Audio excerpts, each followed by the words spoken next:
في كام سؤال كده مهم قوي ان احنا ندردش حواليهم، بس طبعا كالعاده هندردش حواليهم من خلال السكتشات اللي احنا بنرسمها علشان نتعود مع بعض ان احنا ايدينا تبقى دايما شغاله، ونشجع الناس اللي وقعت مننا لو في حد يعني كسل انه يكمل شغل. ده زي لقاء كده ان احنا بنحمس في بعض.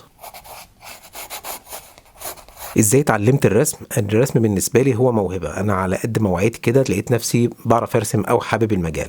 لكن خلال بقى رحلتي بقى طبعا لازم في كل محطه بتتعلم حاجات معينه وبتطور من الموهبه اللي عندك. الموهبه لوحدها لو انت مولود بيها طبعا مش كفايه، لازم تغذيها بقى بشويه حاجات اتكلمنا عنها كتير قبل كده، من خلال ان انت بتتفرج كويس، من خلال ان انت بتحاول تطبق. طب انت مش مولود عندك موهبه الرسم، هل تقدر ترسم؟ لو انت عاوز ترسم وعندك قدره على التخيل ان انت تقدر ترسم من خلال الممارسه وممارسه بعض الخطوات اللي انت بتتبعها او اللي انت بتتعلمها. في ناس كتير انا اعرفها مش مولود عنده موهبه الرسم، ولكن ايده بتقول هو عاوز يحاول، بيجرب، بيبتدي يشوف دروس وبيحاول يطبقها وبيحاول ان هو يطور من مستواه، وقدر دلوقتي مش عاوز اقول لك ان هو الكارير بتاعه دلوقتي اللي هو بيرسم، يعني هو شغلته بيرسم. كيف اصبحت محترفا؟ بصوا مفيش تاريخ نقدر نقول هو اللي انا ان انا قبله كنت مش محترف.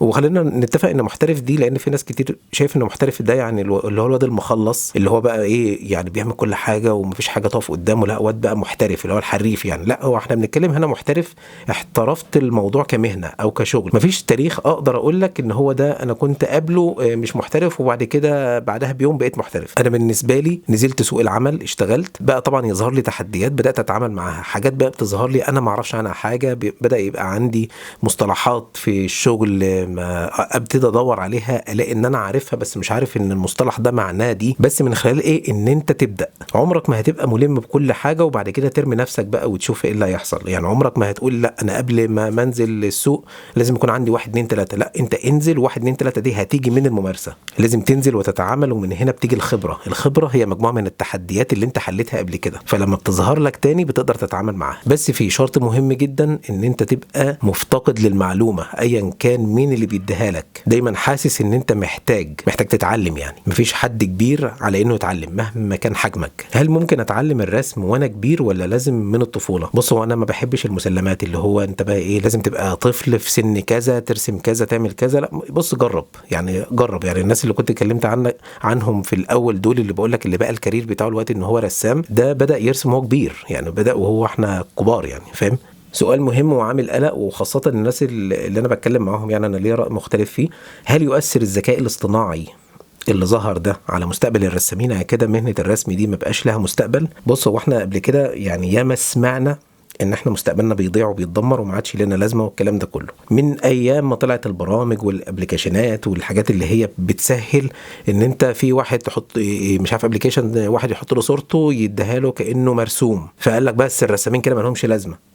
ماشي، يعني الكلام ده من زمان جدا، وفلاتر على الفوتوشوب، وطبعا بداية اصلا من الفوتوشوب لما طلع والكلام ده كله، مرينا بكل ده وبكل الحاجات اللي هي بتهدد وجودك دي. لكن الدنيا بتمشي، هو الدنيا بتتطور وكل حاجة لازم يعني يبقى عندك المرونة في التعامل معاها، لان الموضوع هو مش صراع. مش عارف ليه الناس بتتعامل مع اي حاجة تطلع جديد ان هو عدو جديد ازاي هنواجهه. لا، بالعكس، هو أداة جديدة. انت كواحد محترف او كواحد رسام ازاي اقدر اتعامل معاها بحيث ان احنا نطلع منتج قوي. اول ما بدأت اشتغل خالص وكنت لسه مش بشتغل بالرسم ده خالص، وكنت بدور على فرصة شغل ومش عارف اعمل ايه، وبدأت ان انا ادور هل في مجال الدعاية والاعلان، هل ممكن ارسم على اليوفط القماش، هل ممكن اعمل كذا، هل ممكن اعمل كذا، لغاية ما اتعرفت على استاذ يسرى حسن اللي له فضل كبير جدا عليا بعد ربنا في الطريق اللي انا ماشيه ده كله. اللي هو واحد جاي له من الشارع كده بيقول له انا بعرف ارسم ومش عارف اعمل ايه. اول حاجة قالها لي لازم تتعلم برنامج على الكمبيوتر، وما كنتش عارف بقى ايه فوتوشوب ومش فوتوشوب. لا، انا اعرف ان الكمبيوتر. وقبل ما اقعد مع استاذ يسري بيوم، يعني حياتي كلها لحد قبل ما اقابله بيوم، كنت اعرف ان الكمبيوتر ده جاي عدو.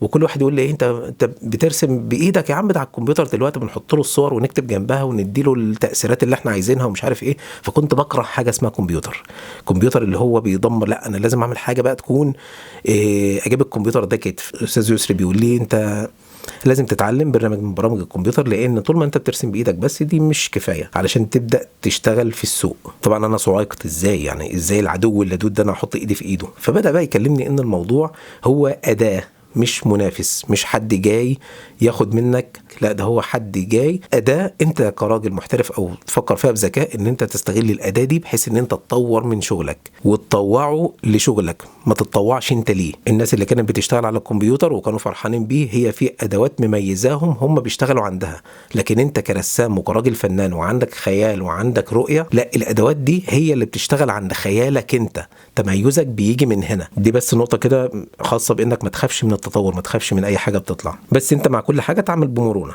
يعني الحكاية مش حكاية صراع، لان المرونة في التعامل مع المتغيرات هو اللي بيضمن بقائك وهو اللي بيضمن ان انت تفضل دايما على الطريق الصح. وبعدين احنا بقى لما نيجي نتكلم بقى عن الرسم بتاعنا هنا والقناة بتاعتنا هنا، بعيدا بقى عن الشغل وبعيدا عن كل حاجة، احنا هنا شعارنا ارسم لدماغك، ارسم علشان انت تستمتع، علشان انت تعمل حاجة لدماغك تستمتع بيها. وانا برسم مش علشان مفيش حد بيرسم غيري، لا يا عم، لو كل الناس كلها بترسم وبترسم احسن مني كمان، بس المهم ان انا برسم، انا بمسك الورقة والقلم وبطلع اللي في دماغي على ورقة وقلم في شكل حاجات مرسومة والرسوم جميلة وانا مستمتع بيها. لذلك رسالتنا هنا في القناة ان دايما اي حد يكون بيعرف يرسم وهو في مجاله، مش لازم تسيب مجالك وتشتغل في مجال الرسم تقعد تفن كده مع نفسك، دي هي رسالتنا هنا كده. لذلك كل الدروس وكل الفيديوهات اللي احنا بنعملها بتبقى خاصة بالناس عامة، اي حد يقدر يمسك ورقة وقلم ويرسم. ظهور بقى ذكاء اصطناعي، ذكاء مش اصطناعي، الكلام ده كله طالما ما حدش مانعني انا ان انا ارسم، خلاص كده كله تمام.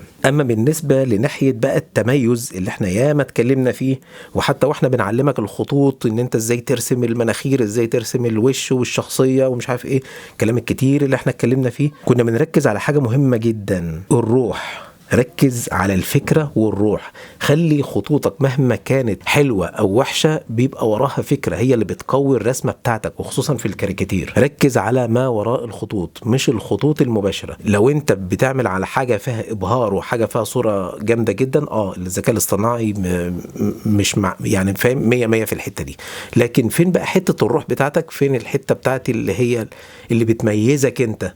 في حاجات انا في اعتقادي مش ممكن يتعمل منها ذكاء اصطناعي ولا ممكن تتعمل مميكنه خالص، هو انت كإنسان وفي شغلك ورسومك اللي بتخاطب الإنسان، بترسم فكرة معينة، ايه الظروف المحيطة بالرسمة المعينة دي، ايه الروح اللي فيها، ايه اللمسة اللي فيها اللي بتقول ان ده في لمسة انسانية كده، لمسة الانسان اللي بيشوف الشغل بتاعك. فانت ما تشغلش بالك، اعتقد كلنا هنا في الايه يعني المجتمع بتاعنا هو اللي احنا بنرسم بالقلم الرصاص وحتة فاضية من اي ورقة قديمة، فالموضوع بالنسبة لنا مش مرعب قوي، ما تشغلش بالك بيه، اشتغل انت بس. حتى لو انت بتفكر ان انت تتخذ ده مجال انه يبقى الكارير بتاعك بعد، لو انت مثلا بتذاكر او بعد ما تتخرج او الكلام ده كله مخطط ان انت تتخذه كشغل، مفيش مشكله خالص، اتخذه كشغل وكل حاجه. وزي ما قلت لك الموضوع مش انك ماسك ورقه وقلم وعمال ترسم يبقى كده اسمك شغلتك رسام، لا الرسام دي بيشتق منها حاجات كتير جدا وحاجات ما كنتش اتخيل ان انا ممكن اتعاون معاها زي ما قلت لك قبل كده خالص. خلال بقى رحلتك في الشغل انت بتعرف ازاي تطور نفسك وتعرف تشغل الدنيا ازاي. وفي النهايه بفكرك بالشعار بتاعنا ارسم لدماغك.